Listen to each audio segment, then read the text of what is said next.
대부분의 사람들에게 음악은 듣는 것이죠. 그런데 오늘 모실 분은 음악을 보는 것, 쓰는 것, 더 나아가서 사유하는 것으로 확장하고 있습니다. 음악의 아름다움을 시각화하고 있는 분, 음악 전문 출판사 프란츠의 김동현 대표 나오셨습니다. 어서 오십시오. 안녕하세요. 네, 반갑습니다. 프란츠가 어떤 출판사인지 궁금해서 이제 출간 목록을 좀 찾아봤더니 저희가 문화시대에서도 소개했던 음악 소설집도 있고 나의 입생로랑에게 스타인웨이 만들기, 클래식 음악 연표, 역사를 만든 음악가들 이렇게 진짜 음악 관련 예술책이 가득하더라고요. 프란츠는 어떤 회사입니까? 프란츠는 악보집부터 문학, 인문학까지 음악을 중심으로 예술에 관한 책을 출간하고 있고요. 시간이 지나도 변하지 않을 가치를 지닌 책, 그리고 아름다운 디자인으로 소장 가치가 있는 책을 만들려고 노력하는 출판사입니다. 시간이 지나도 변하지 않는 가치를 지닌 책, 아름다운 소장 가치가 있는 책, 이게 참 어렵지 않나요?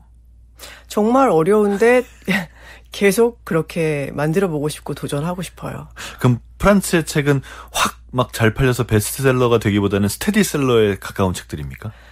베스트셀러도 되고 싶고 스테디셀러도 되고 싶은 꿈나무입니다. 욕심 많은 분이군요. 예, 알겠습니다. 이 욕심을 하나씩 한번 풀어보겠습니다. 네.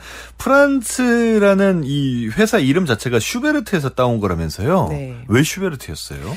이 프란츠라는 이름을 제가 단번에 짓게 된 건 아니었고요. 네. 처음에 생각해둔 다른 이름이 있었는데 레스트로 아르모니코라는 굉장히 긴 이름이었어요. 이제 이 제목은 작곡가 비발디의 표제 중 하나인데요. 네. 조화의 영감이라는 아주 근사한 의미를 가진 뜻인데 네네. 저는 마음에 들었어도 문제는 제 가까운 친구들조차도 그 이름을 기억을 못 하더라고요. 네. 네, 그래서 이건 안 되겠구나 하고 일단 접었고 와. 그 무렵이 제가 슈베르트 음악을 즐겨 듣던 때였는데 문득 슈베르트의 이름인 프란츠 어떨까라는 생각이 문득 떠올랐어요. 네. 제가 생각했을 때 슈베르트의 음악은 지금 들어도 늘 세련된 그 아름다움을 지닌 음악이라고 생각을 하고 있었어서 저희 회사의 지향점과도 잘 맞을 것 같았고 또 한 가지는 프란츠 리스트나 프란츠 카프카처럼 프란츠라는 이름을 가진 예술가가 여럿 있잖아요. 네네네네. 그래서 각자가 생각하시는 프란츠로 기억해 주시는 것도 좋겠다고 생각해서 그렇게 정했습니다. 그것도 말이 되네요. 네. 네, 진짜 그 좋아하는 다른 프란츠들도 있을 테니까. 네. 저는 사실 프란츠 카페도 있지 않습니까? 같은 회사인 줄 알았어요. 네, 프리츠 아닐까요? 프리츠인가요? 네. 그건 또 프리츠군요. 네. 두 개가 같은 회사인가 다른 회사인가 이게 좀 헷갈린 적도 있습니다. 이렇게 아예 정말 위대한 예술가의 이름도 따오셨고, 그런 예술에 대한 책도 내시는 곳인데, 우리가 왜 악보도 많이 보잖아요. 악보집을 따로 사는 사람들도 있고, 무슨 영화 OST 악보집이라든지, 네. 옛날에도 그걸 뭐라 그랬죠? 이런 베토벤 피아노 소나타 같은 게 이제 4장짜리로 나오기도 하고 그렇잖아요. 네. 즉 이런 악보집을 사는 팬들도 있단 말이에요. 네. 그 사람들이 또 이 예술책 쪽으로 넘어오기도 합니까? 네, 아무래도 악보를 구입하시는 분들은 대부분 취미로든 전공으로든 직접 음악을 연주하시는 분들이 많으시고 이제 아주 깊게 음악을 들으시는 분들은 또 악보를 사서 악보를 보면서 음악을 감상하시는 분들도 계세요. 감상할 때도요? 네네. 네. 그러다 보면 좀 더 구체적으로 이제 음악에 대해서 풀어 쓴 책도 이제 읽어보고 싶어 하시기 때문에 많이 연결이 된다고 생각해요. 야, 그 악보를 보면서 음악을 듣는 거는 정말 정성스럽다는 생각이 듭니다. 네. 네. 저도 늘 이제 언젠간 다시 피아노를 치고 싶다라는 생각만 가지고 네. 악보집만 사 모으고 있지만 결국은 안 치고 있는 아직 집에 있는 건반을 연결도 안 한 그런 상태죠. 대표님의 철학을 좀 이야기를 해보려면 옛날 얘기를 해봐야 될 텐데 바이올린을 가르치는 선생님이셨고 또 네. 그 과정에서 교재도 출간하셨다면서요? 네, 제가 원래 바이올린을 전공했고 네. 아주 오랫동안 바이올린을 가르치는 게 저희 직업이었어요. 아, 네. 네, 그리고 제가 주로 레슨하는 대상은 취미로 배우는 성인분들이었고요. 네. 그리고 프란츠를 그만두면서 레슨을 딱 그만둔 건 아니고 프란츠를 운영하면서 몇 년 전까지도 레슨을 같이 병행을 했었습니다. 네네. 네, 그래서 헤아려 보니까 레슨한 시간이 한 22년 정도 되더라고요. 아. 네, 근데 제가 레슨을 10년 정도 했을 때 가장 아쉬웠던 점이 네. 사람들의 니즈에 부합하는 바이올린 교본이 너무 없다는 거였어요. 제가 어렸을 때 배우던 교본을 20-30년이 지나도 계속 쓰고 있다는 점이 좀 답답하기도 했었고요. 그래서 그렇게 가르치던 중에 내가 직접 교본을 만들어 보자는 생각을 하게 됐습니다. 네. 네, 그래서 아무도 저한테 내자는 출판사는 없었지만 1년 정도 제가 원고를 써서 전통 깊은 출판사인 세광음악 출판사에 네. 투고를 해서 내게 됐죠. 투고를 했더니 옳았구나 어서 오세요 하던가요? 정말 바로 연락을 주셨어요. 내고 싶다고. 왜냐하면 이런 새로운 교본은 그 당시에 없었기 때문에 네, 그때가 2007년 8년 정도 됐었던 것 같은데 네네. 이제 그래서 내게 된 책이 제목이 한 권으로 끝내는 취미 바이올린이라는 책이었습니다. 야, 제목 좋네요. 그 한 권으로 끝내는이 한동안 모든 교재의 어떤 뭐라 그럴까요? 유행하던 말 같은 때가 있었죠. 맞아요. 네. 맞아요. 아니 갑자기 이 말씀하시니까 너무 궁금한데 뭐가 달랐어요? 그러니까 말하자면 현실적인 바이올린 교본은 어떤 형태였고 네. 사람들이 니즈가 있다, 필요로 하다는 걸 보셨다는 거잖아요. 네. 그건 뭐였나요? 주로 이제 제가 성인분들을 대상으로 레슨했기 때문에 네네. 이제 그 바이올린을 배우시는 목적이 각각 다 좀 뚜렷했는데 예를 들면요? 예를 들면 네. 자기가 좋아하는 영화 음악을 연주해 보고 싶다. 아니면 그거 하나. 네, 그거 그죠? 하나. 맞아요. 네네, 많은 걸 바라지도 않고. 네네네. 네. 근데 이제 그 과정으로 가기까지는 그러니까 너무 어찌 보면 지루한 어떤 음계 연습이나 이제 한없는 그런 과정을 몇 년 동안 거쳐야만 그 음악까지 갈 수 있잖아요. 그러니까 그 과정까지 못 네. 가고 그만두시는 분들도 많았거든요. 많죠. 네네. 네. 그래서 이거는 아니다 싶어서 이 취미 바이올린이라는 이 책은 영화의 OST나 가요나 팝송처럼 익숙한 음악으로 또는 아주 좋은 멜로디를 가진 음악을 연주하면서 자연스럽게 바이올린 기법도 단계별로 배우고 연습할 수 있는 그런 교본이었습니다. 말만 들어도 너무 좋네요. 그러니까 왜 피아노 처음에 예를 들면 무슨 히사이시 조나 이런 네. 곡들 나도 해보고 싶어라고 해서 피아노 학원 가면 네. 처음에 계란을 손에 쥐듯이 손모양을 하시고 계란이 안 깨지게 잘 쥐셔야 되고 너무 세면 안 되는데 너무 벌어지면 이 얘기 먼저 하잖아요. 그렇죠. 터치를 이 손톱과 살이 시작되는 그 경계로 터치를 하고 이 지문 있는 쪽으로 하면 안 되고 이런 얘기를 하지 않습니까? 네. 근데 그게 일반인한테는 그렇죠. 답답하거든요. 바로 히사이시조 들어가고 싶거든요. 그러니까요. 네. 따라따라따라 이거 해야 되거든요, 지금. 근데 자꾸 딴 소리 하면 답답하거든요. 그래서 지금 제가 소리 안 내서 웃느라 힘들었는데 대표님 말씀 듣자마자 너무 재밌었어요. 그러네. 네. 우리는 그냥 그 곡을 하나 치고 싶은 거네. 네. 무슨 활 잡는 법이 멋있는 활 잡고 이거 필요 없네. 네. 라는 생각이 들었습니다. 이 책 잘 팔렸겠네요. 꽤 괜찮았죠. 네, 얼마나 나갔어요? 한 100만 부 나갔나요? 그래도 그렇게까지는 아니었어도 새로 따지면은 한 20몇 세 정도는 찍었던 것 와, 같습니다. 20몇 세면 그래도 한 4, 5만 부 나갔네요. 더 나갔을 수도 있겠구나. 대단합니다. 그게 2007년? 8년이라고 8년에 하셨죠? 나왔어요. 2008년. 네. 네. 그 다음에는 2017년에는 바이올린을 위한 밤의 노래. 이것도 쓰신 겁니까? 이제 이 2017년에 나온 책이 프란츠에 이제 처음으로 나왔던 악보집이고요. 이때는 이제 책을 내보니 출판사를 세우고 싶던가요? 네. 그러니까 그 2017년이 되기 전 이제 몇 년 동안 네. 이제 세광에서 좀 더 몇 권의 책을 더 냈거든요. 세광도 옛날에 한옥 브루클린 그럼요. 이런 거 많이 내던 회사 아닌가요? 네, 지금까지도 계속 다 제가 이름이 기억나는 거면 네. 정말 오래된 회사거든요. 정말 각 집마다 사실 세광음악 출판사 체르니 이런 다 거 있죠. 그죠. 네. 네. 거기서 몇 권 책을 내보니까 너무 그 과정이 재밌었어요. 제가 기획해서 뭔가 생각하는 대로 이제 책을 구성하고 네. 낼 수 있다는 것 자체에 대한 기쁨을 알게 돼서 이제 그러다 출판사를 직접 하고 싶다는 생각까지 하게 된 거죠. 네. 그래서 낸 게 바이올린을 위한 밤의 노래. 네. 이거는 어떤 책이었나요?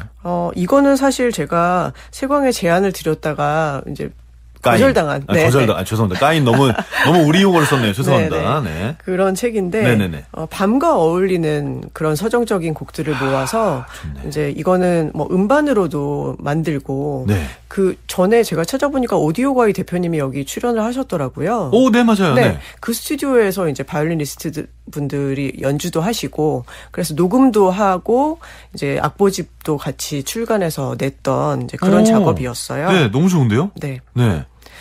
세광에선 안 해서 그러면 내가 출판사를 만들래 하신 거군요. 네, 처음에 이제 계기는 그렇게 된 거죠. 실제로 그렇게 해서 출판사를 만드는 분들이 꽤 있습니다. 네. 그럼 이렇게 해서 낸 이 바이올린을 위한 밤의 노래는 네. 성공적이었습니까? 판매량만 놓고 봐서는 성공적이지 않았습니다. 그래요? 네. 적자봤습니까? 네. 보통 그러면 두 번째 책 도전하기 힘든데 바로 그 다음에 음악 혐오라는 책을 또 내셨어요. 네. 왜 그러신 거예요? 그거는 이미 돌이킬 수 없었던 것이 네. 이제 음악 혐오는 번역서였기 때문에 이미 2015년에 계약을 하고 판권 계약을 네. 그리고 뭐 많이 번역이 거의 진행이 된 상태였어요. 네. 그러니까 뭐 돌이킬 수 없고 네. 그리고 제가 뭐 출판사를 시작할 때 많이 고민을 했는데 그리고 계산기를 두들겨봐도 이 사업은 너무 사업성이 없는 사업이다라는 걸 알았지만 그래도 하기로 마음 먹었기 때문에 일단 가봐야죠. 그래서 뭐 음악 혐오부터 다른 책들도 계속 내게 됐습니다. 그렇군요. 프랑스 소설가 파스칼 키냐르가 쓴 책인데 이 책을 출판사를 내기도 전에 판권을 먼저 계약을 하셨다는 거예요. 네. 왜 그러셨어요? 일단 시간이 필요하니까요. 출판사를 내서 이제 책이 나오기까지 시간이 필요하니까 네. 이제 준비를 찬찬히 해야겠다고 생각하고 준비를 미리 시작한 거죠. 네. 그 출판사를 낼 생각이 있긴 있었네요, 그러면. 그러면 출판사를 내면서 거의 첫 번째 책에 해당하는 내용을 네. 이 책으로 고른 이유가 뭔지. 왜냐면 이 책이 네. 음악이 인간에게 가하는 폭력성 이런 설명이 나오더라고요. 맞아요. 네. 왜 이렇게 무시무시한 책으로 하셨는지. 사실 이 책을 그 도서점 같은 곳에서 직접 소개를 해보면 네. 이제 오신 분들이 제목만 봐도 뒷걸음질 치는 분들이 계세요. 그럴 수 있습니다. 네, 제목부터 강렬한 건 확실한 것 같고요. 음악 출판사를 한다고 했을 때 네. 제가 음악을 너무 좋아해서 음악책을 만드는 건 너무 당연한 거니까 음악이 왜 어떻게 좋지에 대해서는 천천히 계속 이야기해 나가면 된다고 생각을 했고요. 또 첫 책이라는 것은 돌이킬 수가 없잖아요. 맞아요. 그래서 음악이 가진 이면에 대해서 생각해 볼 수 있는 책으로 시작을 해보고 싶었고 또 아무래도 첫 책이니까 임팩트가 강해야 한다는 욕심도 있었습니다.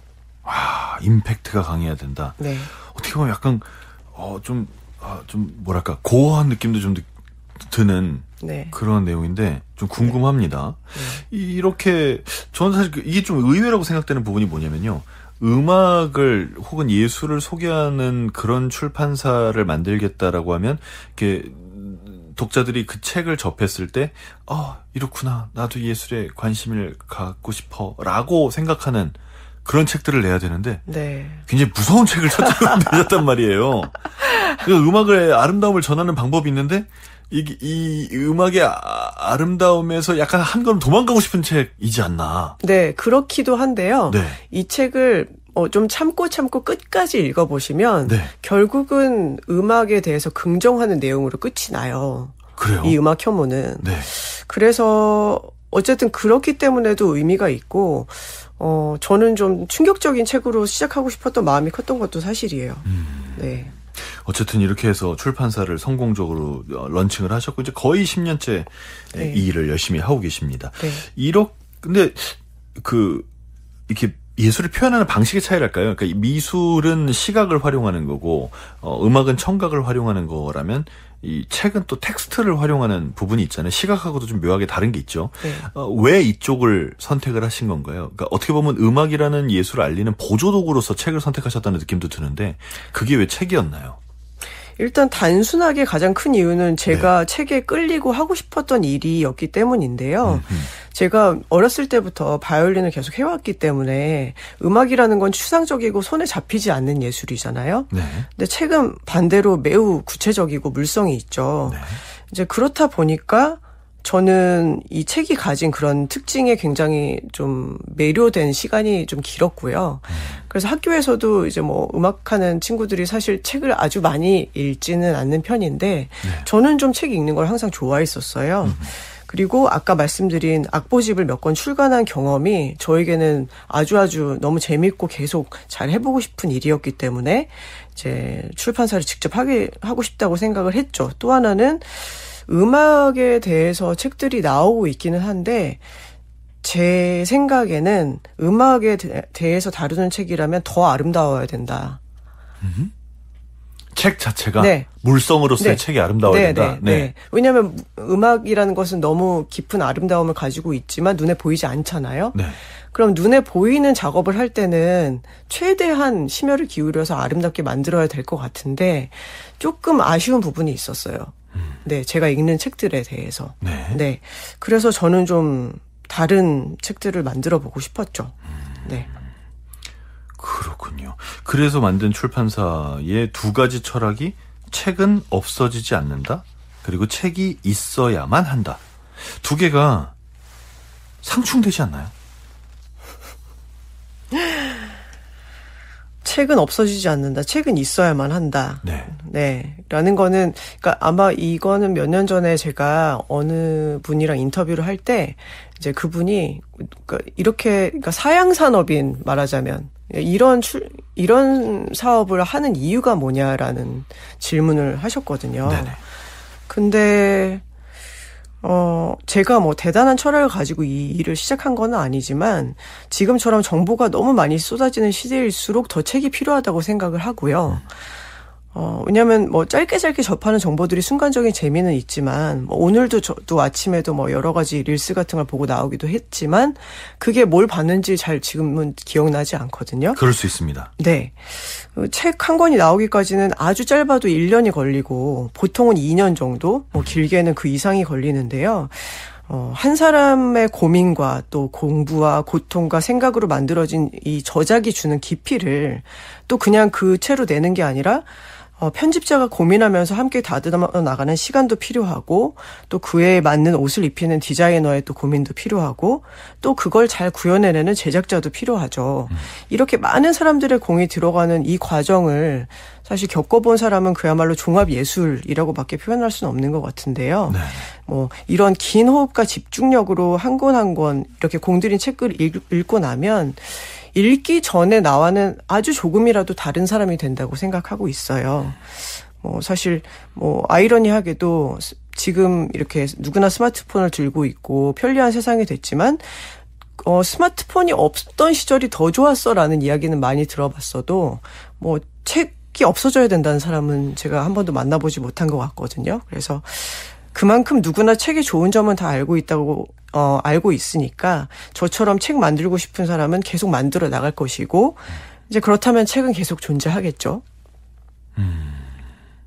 책이 없었으면 좋겠어. 스마트폰이 없었으면 좋겠어. 그러네요. 책이 없던 시절을 살아본 적이 없어서 그런 것 같기도 하고. 네. 그렇습니다. 자, 그래서 이제 책을 꾸준히 내고 계시고 음악에 관련된 책을 내시는데 재밌는 책이 많습니다. 일단 스타인웨이 만들기. 스타인웨이가 그 한 대에 1억씩 한다는 전 세계에서 제일 비싼 그랜드 피아노 만드는 회사잖아요. 맞아요. 스타인웨이 앤 선즈. 네. 근데 그 스타인웨이 그 피아노를 만드는 과정을 담은 책이에요. 스타인웨이 만들기라는 게. 네. 그리고 입생 로랑의 연인인 피에르 베르제가 쓴 나의 입생 로랑에게라는 책도 있고 이건 지금 가져오셨는데 네. 저희끼리는 이제 출판사 하는 사람들끼리는 판형이라고 하죠. 이 가로 세로 비례 이것도 일반적이지 않고 네. 여기 이렇게 사진을 멋있게 넣은 것도 굉장히 독특해요. 이런 프란체에서 만들어내는 책들을 좀 더 소개를 해주시겠습니까? 네.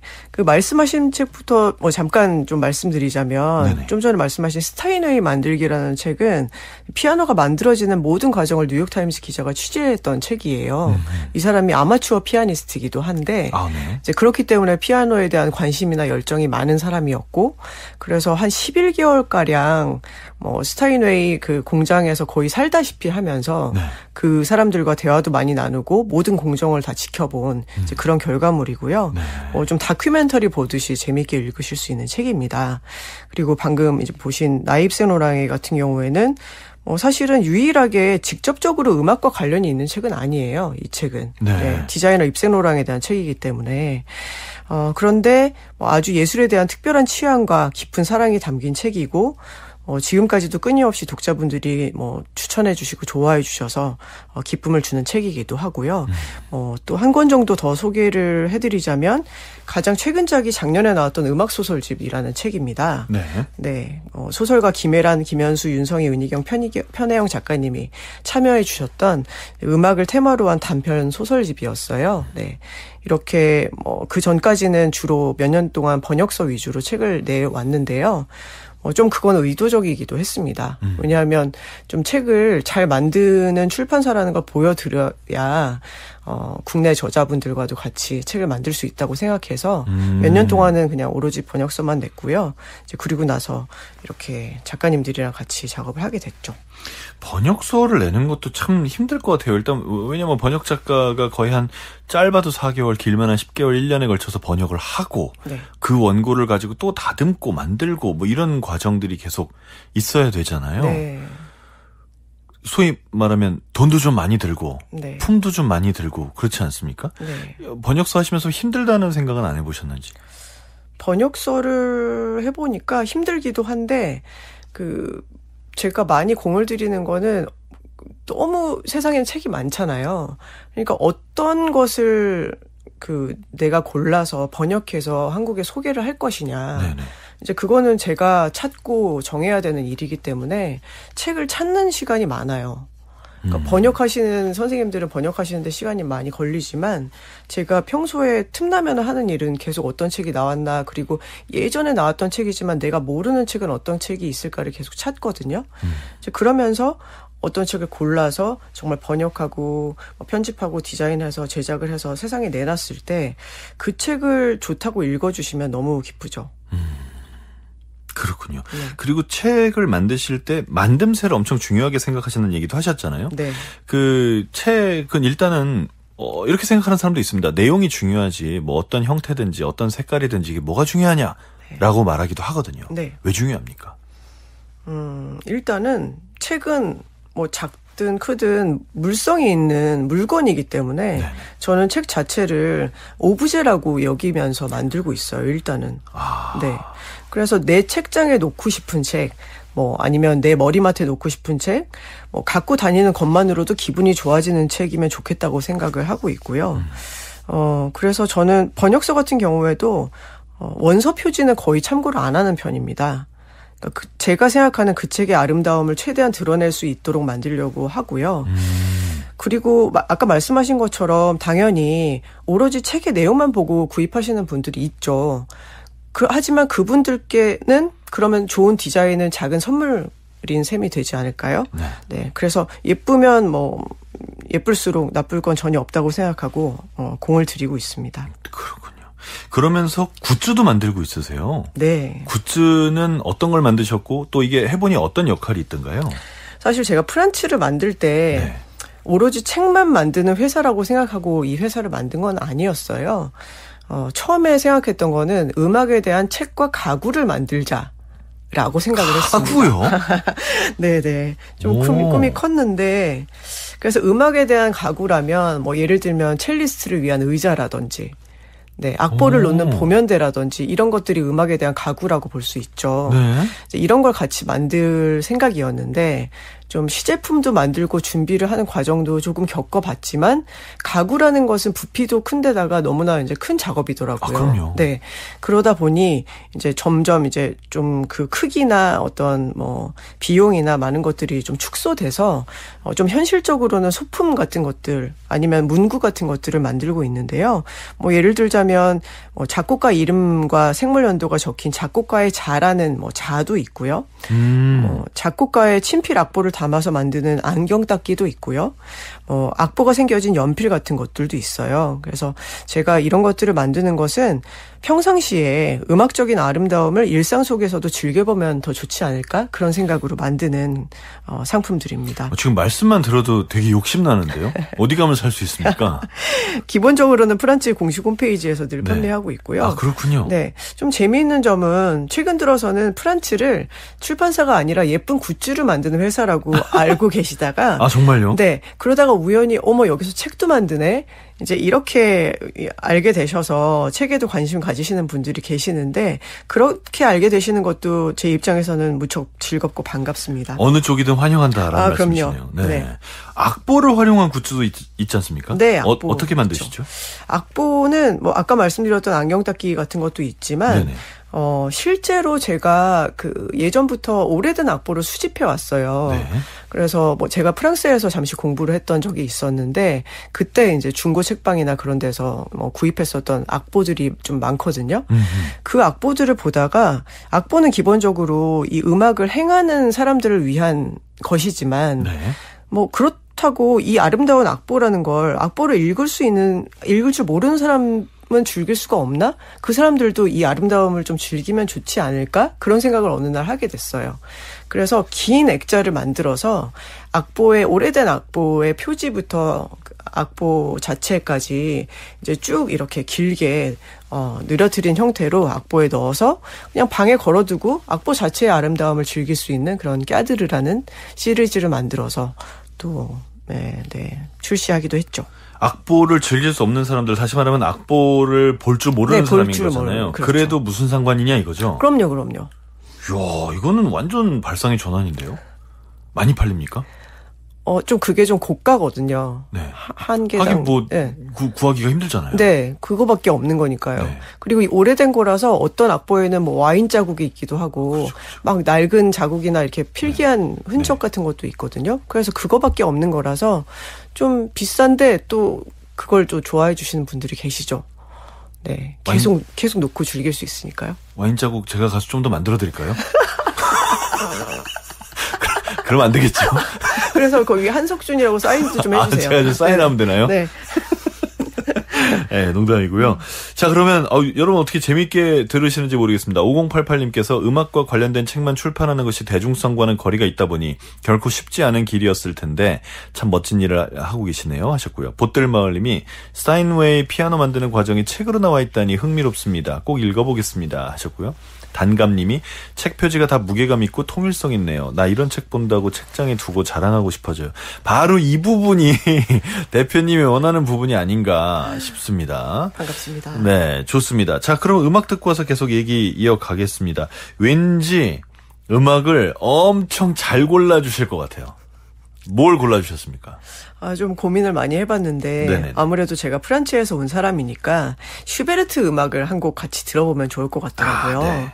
네, 슈베르트의 즉흥곡 작품 번호 90의 3을 피아니스트 비렐름 캠프의 연주로 감상해 보시겠습니다. 네, 여러분 함께 들으시죠. 프란츠 슈베르트 즉흥곡 작품 번호 90 3악장 안단테 비렐름 캠프의 피아노 연주입니다. 프란츠 슈베르트의 즉흥곡 작품 번호 93악장 안단테 비렐름 캠프의 피아노 연주로 감상하셨습니다. 시간이 좀 짧아서 저희가 끝까지 다 듣지 못해서 죄송합니다. 3747님 프란츠 김동현 대표님 마인드에 무지 감동 중입니다. 0012님 늘 가지고 다니고 싶고 침대 옆에 두고 싶은 책. 차분하고 진지하고 아기자기하고 독특하게 출간하시는 모습이 보여서 꼭 책과 악보를 봐야겠어요 라고 하셨어요. 그렇습니다. 이제 프란츠가 어떤 출판사인지 또 어떤 가치와 추구하는 방향이 뭔지에 대해서 쭉 얘기를 해보고 있습니다.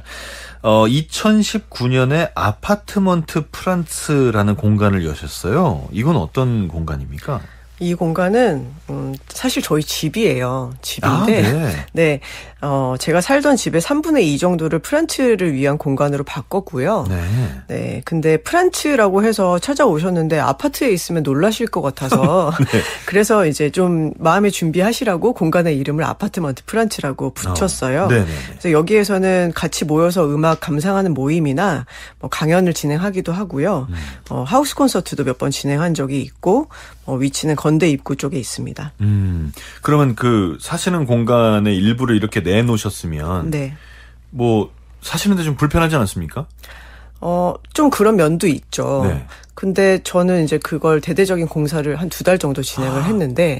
작정을 하셨군요. 네네. 네. 그래서 오시는 분들한테는 제가 사는 공간이 전혀 보이지 않고요. 그냥 벽처럼 보이고요. 네. 네. 그래서 요새처럼 이제 집을 만들어 놓고, 근데 이제 저도 좋은 점은 그런 프란츠 쪽에 가서 평상시에 저도 일을 하잖아요. 네네. 그러면 저도 그냥 그 분위기가 너무 좋고 영감을 받게 되는 공간이어서, 그리고 별로 집같이 느껴지지 않게 해놨기 때문에 저한테도 좋은 공간이고, 또 오시는 분들께는 프란츠가 지향하는 어떤 분위기나 취향 같은 걸 보여드릴 수 있어서 좋기도 하고요. 프란츠, 그러니까 그럼 집에서 이쪽 방에서 저쪽 방으로 출근하시는군요. 그렇죠. 어휴, 네. 괜찮은데요? 네. 가택연금 된 사람도 아닌데 이렇게 이쪽 방에서 저쪽 방으로 출근하십니까? 그 혹시 연주를 하신다니까 여기 그러면 스타인웨이 앤 선즈 그랜드 피아노 하나 있고 막 이렇습니까? 정말 그랬으면 좋았을 텐데 야마하로 준비했습니다. 아 그래요? 네. 네. 아유 좋은 거죠. 네. 명기죠. 명기. 좋죠. 네. 자, 이 아파트먼트 프란츠에서 그래서 음악 감상 강의 연주회를 한다고 하시는데. 듣자하니 대표적인 모임이 살롱 골드베르크. 이건 어떤 모임입니까? 이 모임은 1년에 딱 한 작품씩만 선정을 해서 1년 동안 매달 그 작품만 줄구장창 듣는 그런 이상한 모임이에요. 다만 매달 다른 연주자의 레코딩으로 감상을 하는 거고요. 네, 이 모임을 제가 2020년 1월부터 시작해서 지금도 계속 이어 나가고 있거든요. 그래서 모임 이름은 그러니까 그 해에 들었던 음악인 골드베르크 변주곡에서 따와서 살롱 골드베르크라고 지었고 올해의 작품은 슈만의 피아노 협주곡인데 이번 주 토요일에 모임이 있어요. 네, 그러면 8월이니까 8번째 슈만이 되겠네요. 8번 동안 그러면 다 다른 사람들이 연주를 하는 건가요? 그렇죠. 그러면 이거 12번을 꼬박꼬박 쫓아가서 다 들으면 네. 많은 게 구분될 것 같아요. 네, 정말 그렇다는 거를 몇 년 동안 진행하면서 저도 많이 봐왔고 느꼈는데요. 제가 이 모임을 만든 이유가 클래식은 아무래도 지식이 뭔가 있어야 될 것 같다는 벽이 느껴지기도 하는데, 물론 그 곡에 얽힌 히스토리나 작곡 기법까지 모두 안다면 너무 좋겠지만 음악의 본질은 듣는 것이기 때문에 그냥 만나서 우리 계속 들어보다 보면 그 음악에 점점 다가갈 수 있고 이해할 수 있게 되지 않을까, 이런 생각으로 기획한 프로그램이에요. 그래서 이 모임은 코로나 때문에 모일 수 없을 때는 온라인으로라도 지속을 해왔던 모임이고요. 네. 그래서 이걸 진행을 해보니까 1월에 새로운 음악으로 시작할 때는 모두에게 낯선 음악이었다가 매달 참석하시는 분들을 지켜보면 여름쯤 되면 이 음악에 이미 친숙해지고요.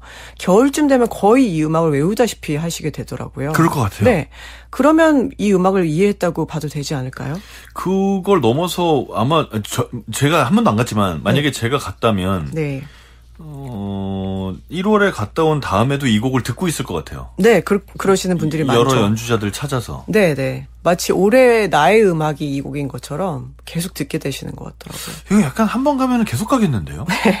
정말 2020년 1월부터 거의 빠지지 않고 나오는 분도 계세요. 그러니까요. 그런 분들이 있을 것 같습니다. 네. 어떤 분들이 많이 오십니까? 주로 좀 직장 다니는 분들이 제일 많고요. 그리고 클래식을 거의 처음 듣는 입문자 분들부터 악기를 전공하신 분까지 굉장히 다양한 구성이 돼요. 네, 딱 10분만 모여서 소규모로 음악 감상하고 이야기 나누는 거거든요. 그러니까 10명이 오는 거잖아요. 네. 그러면 사실 표를 아무리 비싸게 팔아봤자 한계가 있으니까 네. 연주자한테 줄 수 있는 페이도 많이 없을 것 같거든요. 네. 그런데 이건 연주자분의 연주를 직접 듣는 모임이 아니라 레코딩을 감상하는 모임입니다. 아, 그렇군요. 네. 저는 연주자가 누가 와서 연주를 하시는 줄 알았어요. 네. 다른 연주자들의 레코딩을 듣는 거군요. 그럼 맞아요. 누가 해설을 해줍니까? 해설은 일부러라도 안 하고 있어요. 왜냐하면 계속 그냥 듣기만을 위한 모임이기 때문에. 그래서 이 모임의 순서라면 오시는 분들이 매번 좀 구성이 달라지니까 돌아가면서 자기소개를 간단하게 좀 하고요. 네. 그리고 나서 그냥 3, 40분 정도 이 음악의 1악장부터 끝까지 그냥 가만히 눈 감는 분도 계시고 음악을 집중해서 감상을 한 후에 그날 자기가 느꼈던 감상을 돌아가면서 이야기 나누고 헤어지는 그런 과정이에요. 그러면 어떤 감상들이 나오나요? 그게 되게 재밌는 부분인데요. 어떤 때는 뭐 떠오르는 이미지에 대해서 말씀을 하시는 분이 계시고, 뭐 오늘 음악은 뭐 구름이 있고 밑에 들판이 있는데 내가 걸어가는 느낌이었다라든지. 너무 신의 물방울 아닙니까? 네. 그리고 어떤 분들은 오늘은 솔직히 좀 지겨웠다, 좀 지루했다 이렇게 솔직하게 말씀하시는 분도 계시고, 네. 그리고 전공을 하고 오신 분들은 아무래도 이제 연주자의 어떤 그 연주 자체에 대한 그런 느낌을 좀 구체적으로 말씀하시는 분들도 계시고요. 네. 그래서 각자의 느낌이 다 다르기 때문에 또 표현이 다르기 때문에 그게 또 재미있는 점입니다. 그러겠습니다. 이 전공자가 아닌 일반인 분들도 있다고 하시니까 그 일반인들, 저랑 비슷한 수준일 거 아니에요. 이런 분들이 곡을 듣고 어떻게 생각을 하는지가 굉장히 궁금합니다. 네. 그 강연이랑 연주회도 있다고 하셨는데 이런 건 어떤 것들이 있습니까? 네, 강연은 뭐 일단 음악에 대한 강연들도 뭐 이것저것 진행을 하고요. 뭐 음악이 사실 뭐 그냥 듣는 음악이긴 하지만 그래서 살론 골드베르크를 하기도 하지만 좀 더 구체적으로 알고 싶기도 하기 때문에 그럴 때는 정말 전문가분들을 모시고 음악에 대한 기법에 대한 강연 같은 것도 들어보기도 하고요. 이제 아파트먼트 프란츠에서 진행하는 몇 가지 강연 시리즈가 있는데 그 중에 뭐 조금 뭐 재미있는 걸 소개드리자면 어떤 예술의 세계라는 강연이 있어요. 이 강연은 뭐 꼭 음악이 아니더라도 어떤 한 예술 분야의 전문가분을 모시고 그분이 하는 예술의 세계에 대한 말씀을 청해 듣는 시간이죠.